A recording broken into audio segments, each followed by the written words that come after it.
Okay, grade 9s, we are busy with page 7. I'm only going to do the first 3 so that if you did it wrong, you can do the next 3 and get them right. We have to change fractions to decimals to percentages.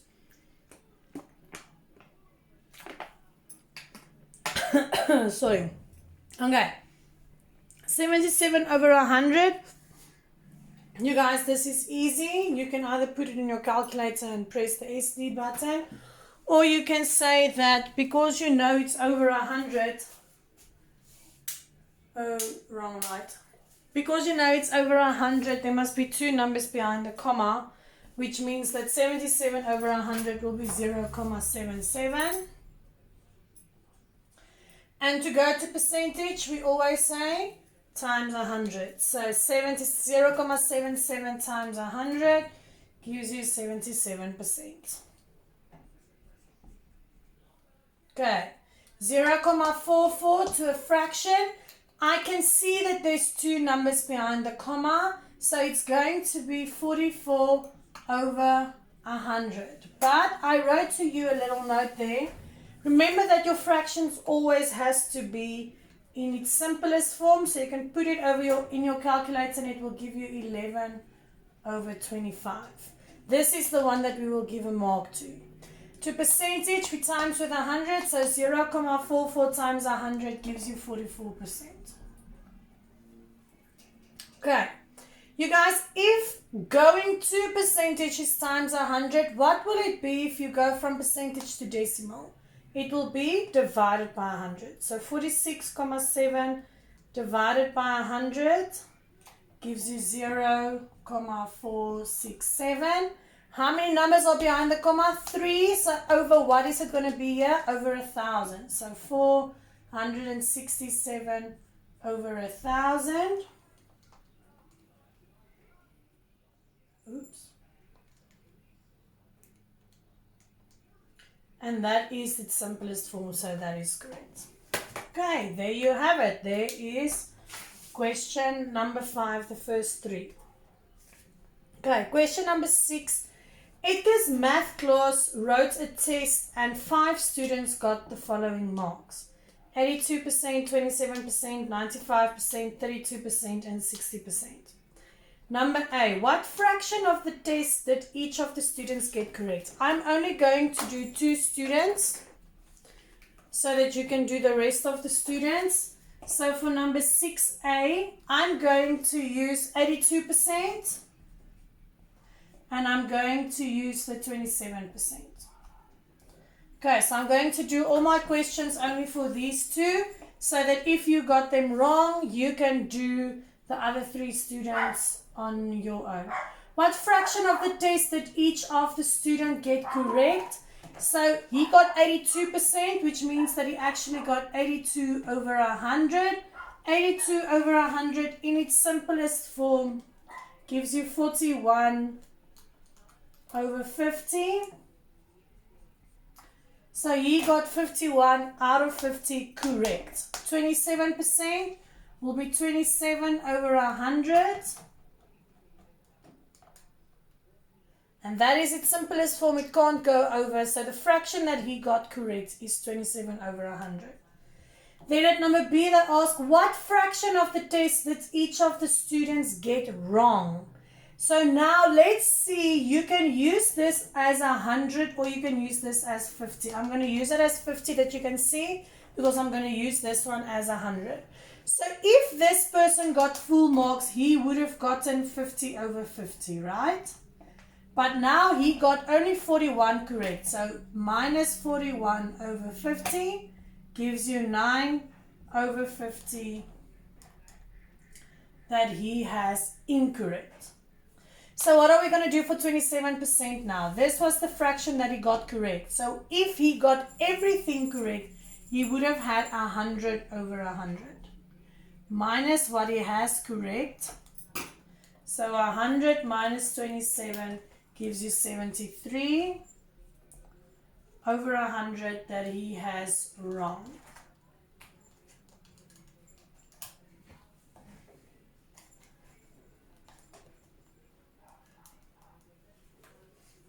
Okay, Then at number C they say, if the test was out of 25, what mark did each student get?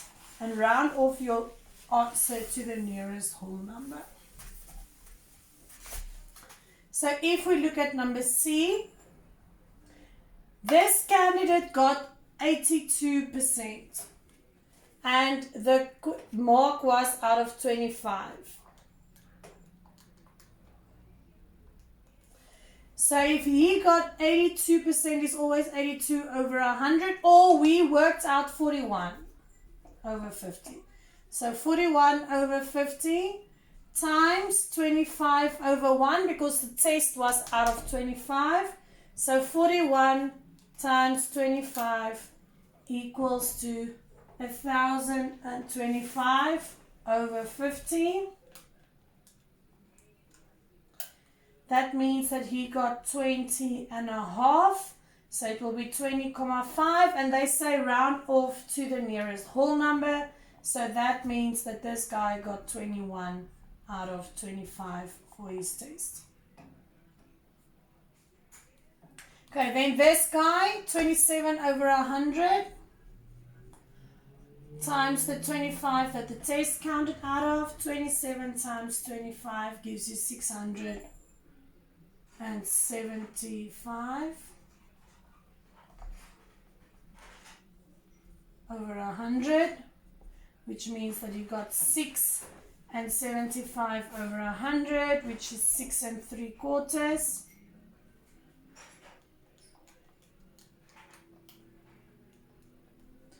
Which will be 6,75, which means that he got 7 out of 25 for his test.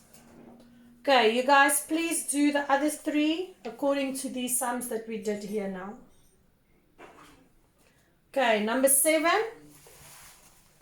Henry and his brother Robert are both given the same amount of pocket money. Henry spent 7/8 of his pocket money on games, while Robert spends half of that amount on games and 2/5 of his pocket money on new shoes. Now 7a asks, what fraction of pocket money does Robert spend altogether?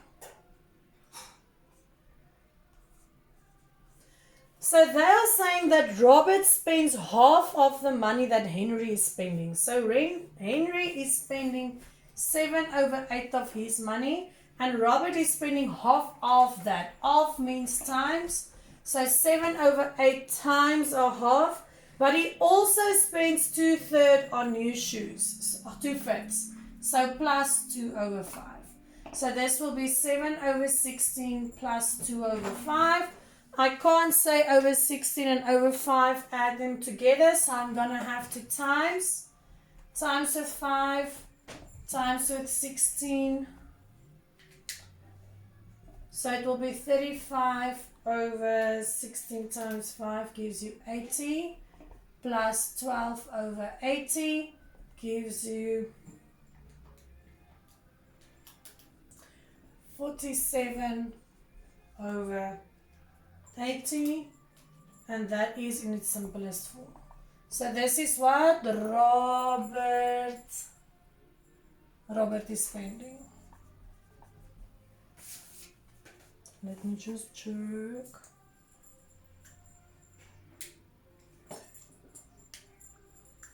No, this is not what I'm getting. 7/16, 2/5.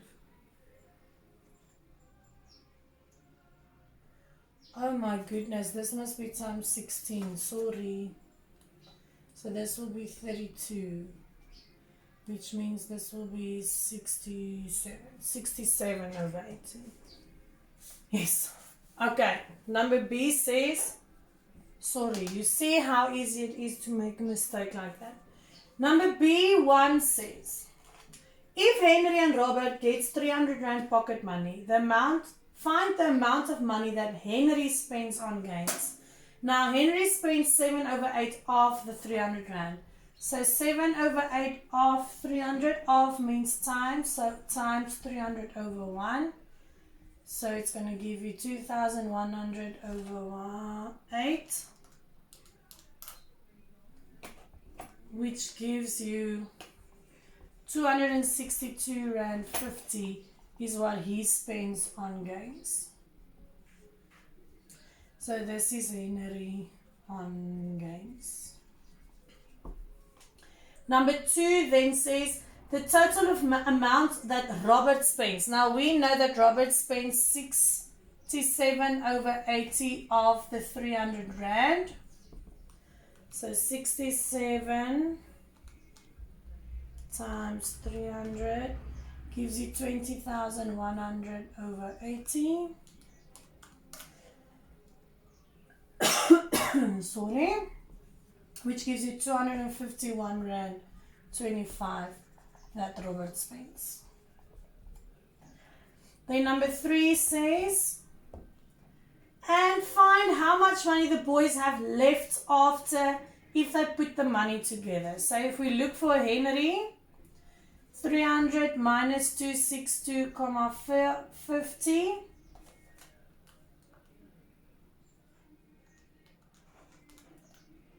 gives you 37 Rand 50. For Robert, it will be 300 Rand minus 251,25.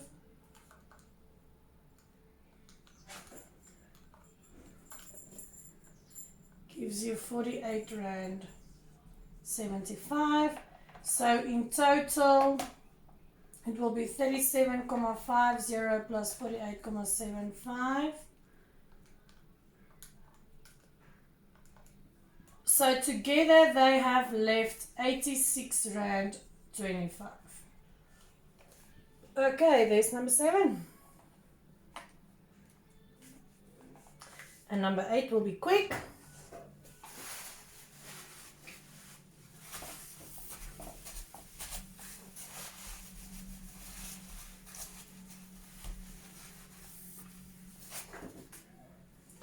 Okay, number 8 says, you decide to have a party, a pizza party. You know that the average person will eat 5/9 of a pizza. You invite 12 people to the party. How many pizzas do you need to order? And how much pizza will be left? So they're asking you 2 questions, eh? Okay. So you know that 12 people, 12 over 1, 12 people, each one eats 5 over 9.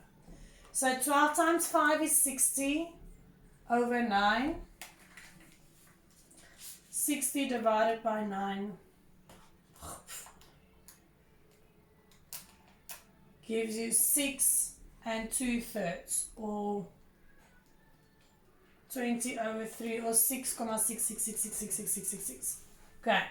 So this is the amount of pizzas needed.